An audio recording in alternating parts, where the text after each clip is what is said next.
आज आपण बनवणार आहोत मऊ खुसखुशीत आणि खरपूस असा कोबीचा पराठा। हा पराठा आपण सरळ सोप्या पद्धतीने आणि कमी साहित्यात कसा बनवायचा हे दाखवले आहे, तरी रेसिपी पूर्ण बघा। तसेच आपण पराठा सिरीज सुरू केली आहे, त्यामुळे चॅनलला व्हिजिट करून बाकी पराठा रेसिपी पण बघा आणि चॅनलला लाईक, शेअर आणि सबस्क्राइब करायला विसरू नका। नमस्कार, किचन गप्पा गोष्टीमध्ये आपले स्वागत आहे। चला तर आपण रेसिपीकडे वळूया। पराठ्यासाठी आपले लागणारे साहित्य: आलं, लसूण, कढीपत्ता, मिरच्या, मिरेपूड, चाट मसाला, गरम मसाला, आमचूर पावडर, तीळ आणि हे बेसन पीठ घेतले, डाळीचं पीठ मी, त्याने छान आपला पराठा चवदार होतो। आणि हे तांदळाचे पीठ घेतले आणि पराठा खुसखुशीत होतो। थोडे जिरे, लाल तिखट, कांदा लसूण मसाला, हळद, धणेपूड आणि आपला हिंग आणि पाव किलो मी कोबी घेतलेली आहे, स्वच्छ धुवून ठेवली, तिला सुकवली आणि कोथिंबीर त्याच्यामध्ये टाकण्यासाठी, थोडा ओवा, चवीनुसार मीठ आणि हे गव्हाचे पीठ पाहिजे तेवढे आपण वापरू शकतो, एवढे नाही लागणार आहे। तर हे मिक्सर मधून आपण काढून घेऊया सर्व, आलं, लसूण, मिरची, कोथिंबीर, आलं सगळं, कढीपत्ता वगैरे सगळं याच्यातून काढून घ्यायचं आहे आपल्याला।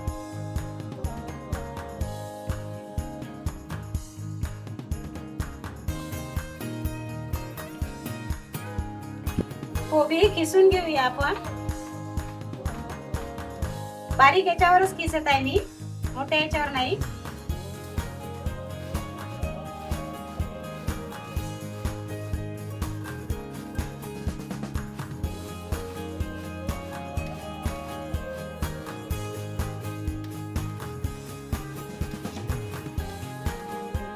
कोबी असा मी बारीक किसून घेतलेला आहे ह्याप्रमाणे। आता आपण पराठ्याचं मळून घेऊया।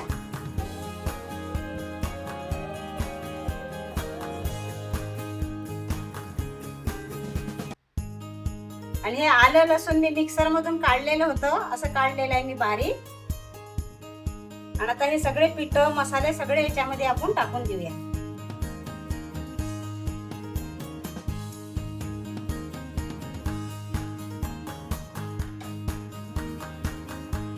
जरा ओवा घेतलेला होता, ते ओवा पण आपण हातावर असा क्रश करायचा आणि असं टाकायचा, म्हणजे छान स्वाद येतो आणि ओवा टाकल्याने पोटा बिटाला त्रास होत नाही। आणि आता कणिक टाकायची याच्यामध्ये, गव्हाचे पीठ,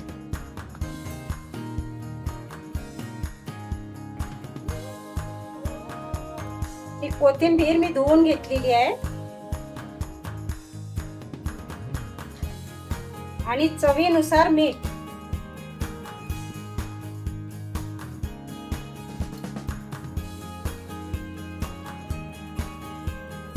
थोडं याच्यामध्ये तेल टाकताय, तेल कच्चच टाकायचं आहे आपल्याला।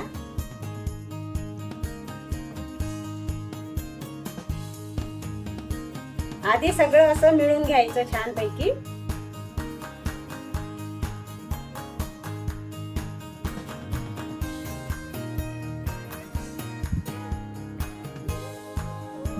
आपण पराठ्याचं पीठ असं घट्ट मळलेलं आहे बघा। आणि हे 2 मिनिट आपण बाजूला आपलं मुरण्यासाठी ठेवूया आणि त्याच्यानंतर आपण पराठे करायला सुरुवात करूया। आपलं पीठ छान मुरलेलं आहे। आता आपण गोळा घेऊया याच्यातला काढून, हे बघा एवढा गोळा घेतलेला आहे मी।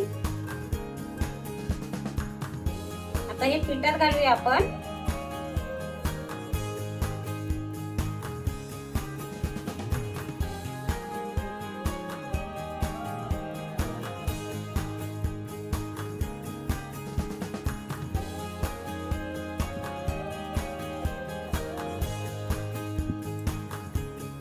आता छान पातळसा लाटून घेऊया पराठा।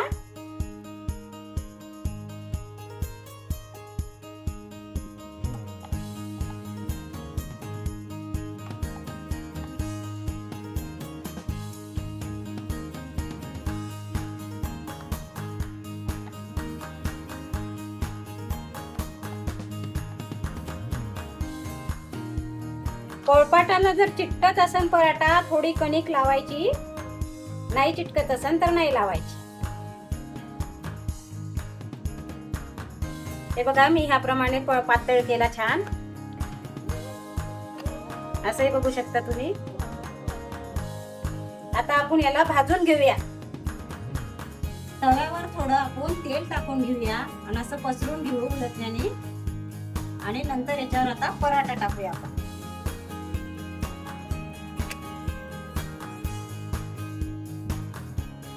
छान खरपूस भाजायचा आलटी पलटी करून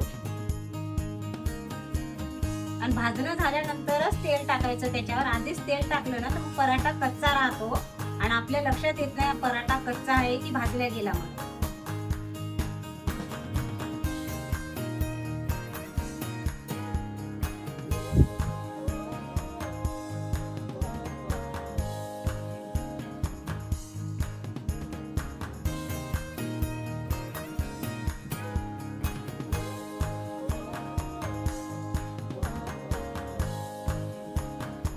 याची बाजू पलटून घेऊया आपण आता.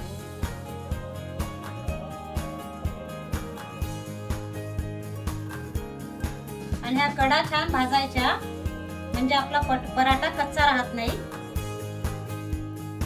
झाला आपला पराठा बघा, छान खरपूस झालेला आहे. आता ह्याप्रमाणेच मी बाकीचे पण पराठे करून घेणार आहे.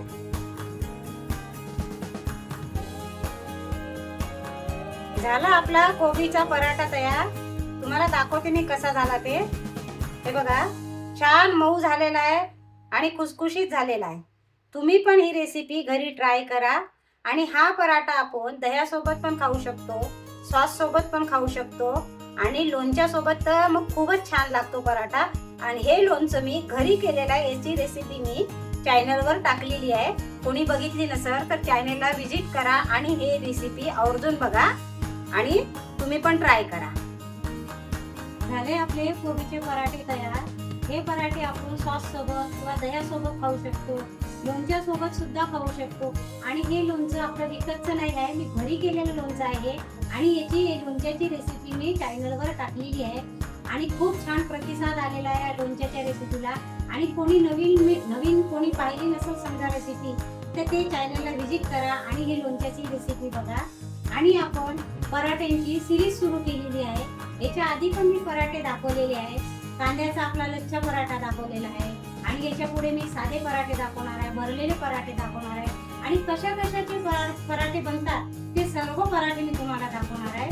आणि अशाच नवनवीन आणि सरळ सोप्या साध्या पद्धतीने आणि आपल्या घरगुती साहित्यामध्ये कशा रेसिपीज बनतात आणि थोड्याच साहित्यामध्ये हे मी सर्व दाखवणार आहे.